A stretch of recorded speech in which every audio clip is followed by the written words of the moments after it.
witwa Kwizera Emeline rero ni umukobwa uri kuvugisha abatari bake hano mu gihugu cy'u Rwanda ndetse no hanze yacyo. Mu by'ukuri muri iyi minsi ibitangazamakuru byinshi cyane biri gutigita byose bivuga kuri iyi nkuru y'uyu mukobwa Kwizera Emeline. Gusa uyu mukobwa rero icupa ryabaye icupa, nimvuga ngo Kwizera Emeline icupa, no kuri YouTube wanditsemo ayo magambo rwose barahita baguha video ze yikoza icupa mu gitsina ryose rigahenengera. Mu by'ukuri ibi byavugishije abatari bake, dore ko n'umukuru w'igihugu mu kanya mbonye abivuzeho rwose kuri YouTube channel ye, yabivuzeho ibyo kwambara ubusa kuri social media, by'umwihariko yavugaga kuri uyu mukobwa Emeline ndetse n'uwitwa Miss Nyambo nawe utangiye uburaya, kuko video ze ziri kugenda zitrendinga cyane. Uwitwa Miss Nyambo nawe rwose video ze kuri YouTube zirahari yambaye ubusa, mu by'ukuri akora ibiteye isoni. Gusa reka twigarukire kuri uyu mukobwa Emeline mu by'ukuri uri kuvugisha abatari bake kuri ubu, icupa rikaba ryabaye icupa.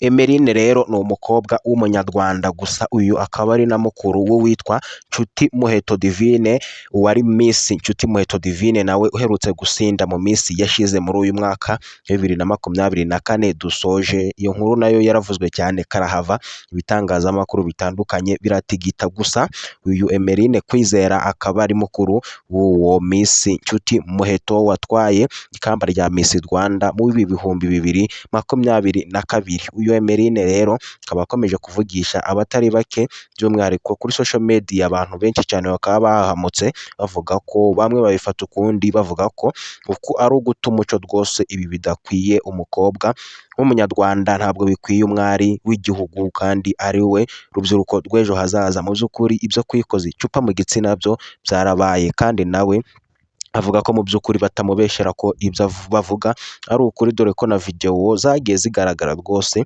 uwitwa Emeline yikoze icupa mu gitsina ryose rigahenengera rikagenda. Ni icupa rya Heineken rero risa icyatsi, gusa si we wenyine, akaba ari mu gatsiko k'abakobwa bagenzi be bakorana aya mabi cyangwa se ubu bujajwa, kuko ibi ntabwo byemewe rwose na gato. Emeline rero akaba yabaye Emeline mu by'ukuri, video zikaba ziri kugenda zitrendinga cyane cyane kuri YouTube, zigenda zitigisa ibitangazamakuru bitandukanye, ibikomeye n'ibyoroheje. Amazina ye rero ni Emeline Kwizera. Uyu ni mukuru witwa Miss Nshuti Muheto watwaye ikamba rya Miss Rwanda 2022. Uyu mukobwa rero akomeje kugarukwaho kenshi cyane, ari kwibasirwa n'imbuga.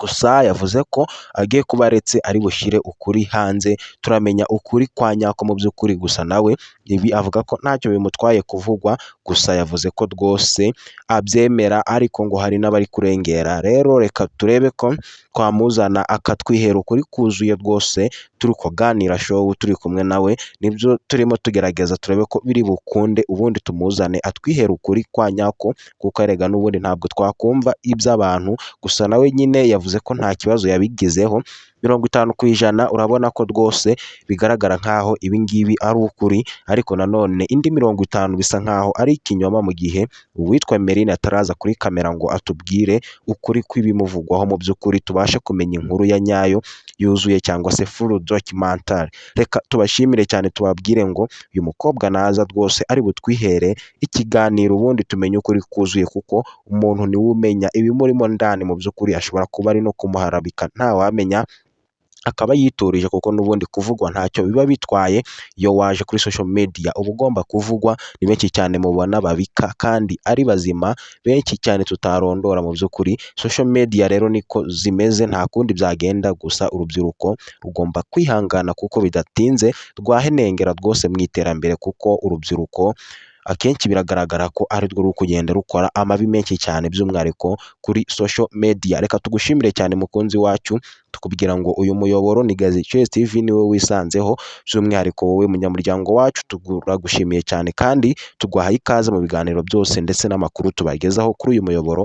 Nawe utubonye bwa mbere cyangwa usanzwe udukurikira ukaba utariyandikisha, yandikisha kuri uru rubuga kugira ngo ujye ubona video ndetse n'ibiganiro mu bambere utiriwe ujya mu ishakiro, ahubwo ujye ubona notification buri uko twaprodinze ikiganiro gishasha. Reka tugushimire cyane tukubwira ngo dukomeze kubana mu yandi makuru ari buze nyuma y'aya ngaya. Ni hano kuri Gazi Chess TV niho turi, niho dukorera mu by'ukuri, byose ni hano binyura. Wowe wiyandikishije kuri uru rubuga uri umunyamahirwe, kandi ntabwo tuzabatererana, kandi tuzajya tubaha iby'ingenzi kandi bibakwiye. Reka dukomeze dushakisha aya makuru, mu by'ukuri nibiza gukunda. Emeline rwose muramubona vuba aha kuri kamera, ubundi atwihere ukuri, tureke kumva iby'amabwire y'abantu. Reka tugushimire cyane wowe uri bwota amasimbi Amerika, Asia, Europe, Afurika n'ahandi hose uherereye kuri iyi si ya rurema. Komeza ugubwe neza.